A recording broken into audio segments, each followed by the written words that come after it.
Hi, this is Buffy from Buffy's Flavorful Journey, where we dive deep into baking, cooking, and relationships from a single woman over 50, a vintage woman, her point of view. Today I have a juicy topic. It's one that's going to have you nodding along and asking yourself about your own relationships, past, current, and or future. So come along, let's talk about it. Now be honest. Have you ever wondered where you stood in someone's heart? Or maybe why your love life is stuck on a loop. It just plays over and over and over the same things, the same mistakes. And you wonder what the heck is going on? I think we've all been there, haven't we? I know I have. You're not alone. So today, let's talk about the 5 categories that a lot of men put women into. This is from Anwar White. He's a TikTok dating coach. Find his page on TikTok. He has some good information. So trust me, you want to hear this. He talks about the desperate girl that's always left on read, all the way to the dream girl, who's simply adored for just being her authentic self. We're also going to talk about the signs and signals and what they mean for your relationship with the man in your life. And that's not all. You ever feel like you're too much of a catch and that's causing your relationships to sour? Yeah, we're going to talk about that one too. So come along. So whether you see yourself in these stories or you're just curious to know what they mean, what the 5 types are, let's get into it. 1, that's the desperate girl. You're always texting him, calling him, emailing him, blowing him up on socials, DMing him, whatever. He doesn't get back to you until he needs something, needs some money, maybe somebody to babysit one of his kids. You're desperate and he knows it. And that's why he calls you the desperate girl. For me, this one hurts because I see a lot of women do that. And I feel so sad for them. They're sitting around, I think, and they're wondering, why is he not calling me back? Why is he not getting back with me? Why? I just want to grab you, give you a hug, ladies, and tell you, look, take a step back, stop, reevaluate the relationship, or more likely it's a situationship, at least for him, and determine your self-worth. Know your worth. Know that he should be doing better. Know that you can do better, and you should be doing better for yourself too. Don't settle. Too many people play games, men and women nowadays. But just don't settle. Don't play the games, and don't let someone that is your prospective partner play games with you too. Because remember, at the end of the day, it takes 2 people to have a successful adult relationship, not just one. Okay? Number 2, that's the good time girl. He only texts you after 10, don't want to be seen with you in public.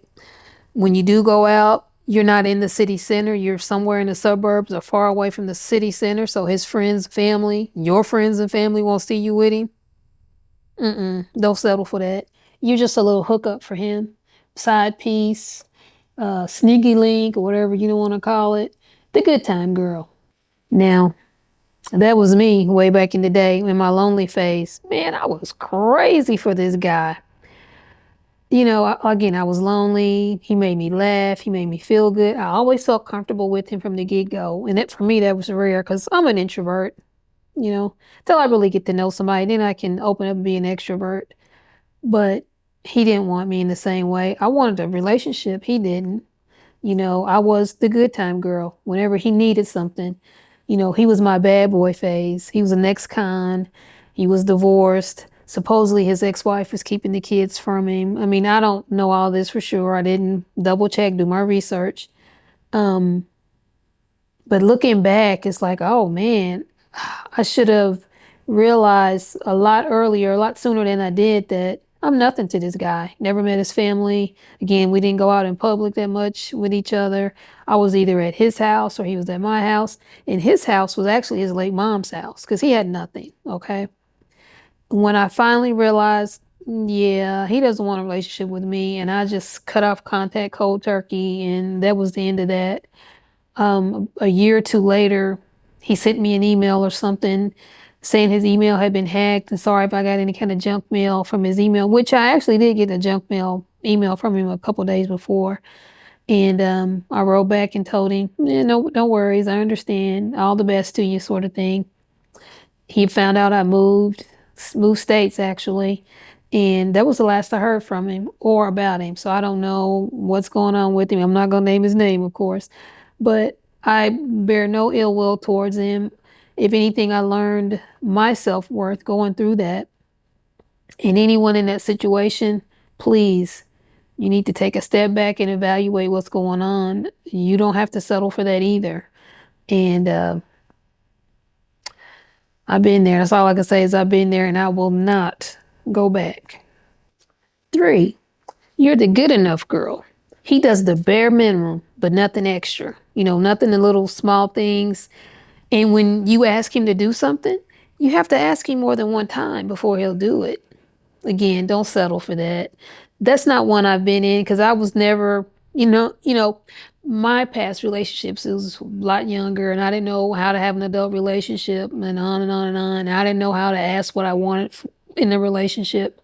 So I don't really have experience in that one, but I see that sometimes too. And you shouldn't have to ask somebody who really cares about you, who really loves you to do something more than one time.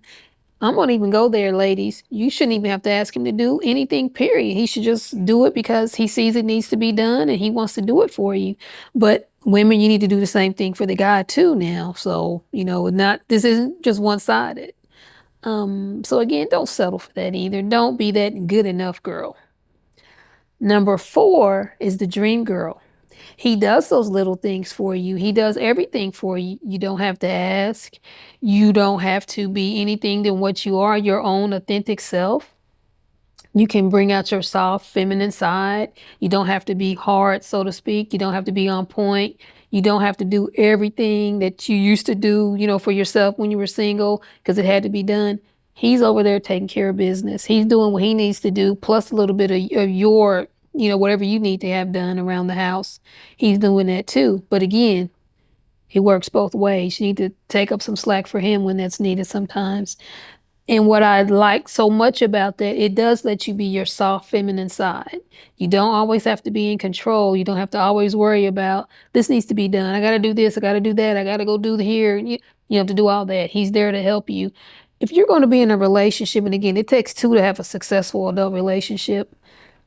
Don't be in a relationship to where you're struggling more so than when you were alone, when you were single. You have more stress, strife, emotional distress or whatever than you did when you were single.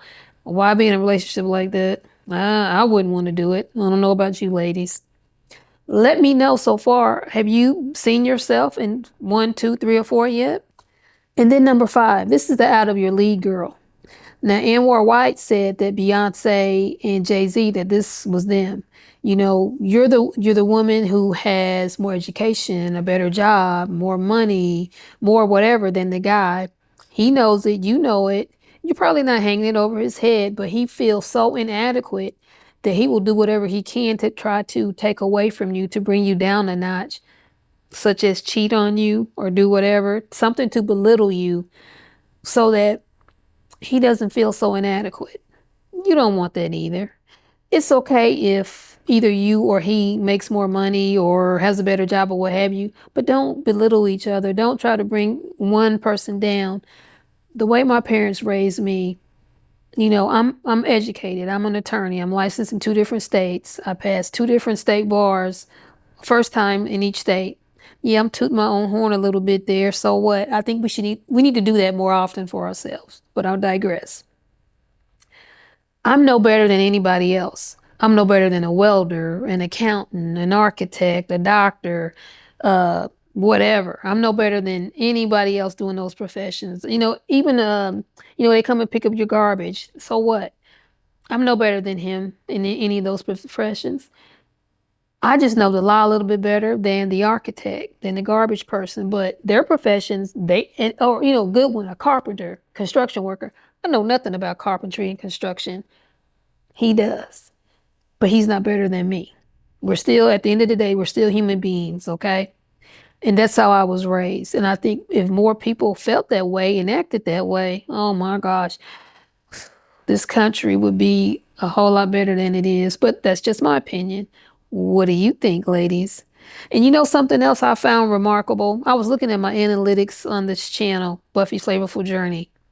Do you know my audience is more male than it is female? I found that crazy. This channel is from my perspective. I'm 54, I'm single. I'm a vintage woman, according to the comedian and actor Dion Cole. I love that vintage. And I do content based on that. But the fact that more men watch my channel than women, that blew my mind. It's like, how am I attracting men and not fellow women? And I'm thinking, and I hope I'm wrong, and please, ladies, men, whoever's watching this, leave a comment and let me know. Are the men trying to watch my content to try to pick up on what they can do, or try to get a game on trying to get a woman or something in her 50s? I hope not, because I'm the last person to tell you about any kind of games to play in a relationship, because I've been single for so long. I don't even know what games people are playing. They're probably playing the same ones they did when I was dating, but I don't know. So if you're watching it for that, I'm sorry, I'm not going to be able to help you. And no, I welcome everybody, male, female, whatever. It's just, that was mind boggling to me that and it was really skewed. It was like 71% male to 29% women. It's gotten a little closer. Last I checked was earlier today. Today is March 10th, 2024. And now it's like 52% male and 48% female over the last 28 days. But just last week, it was reversed. It was 71% male, 29% female. And I'm like, what is going on? And then it popped up on TikTok. Anwar White had this 5 characteristics, or categories rather, that men put women into. And I found it fascinating because I saw myself in some of those categories in my past relationships. So let me know what you think, ladies. Have you seen yourself in any of those categories? Are you in one of them now? And just let me know. I'm just curious, because that, and I don't know why it popped up on my TikTok feed, because I'm not trying to get in a relationship, but I found it interesting, one, that it did pop up, and two, what he had to say. Again, Anwar White on TikTok.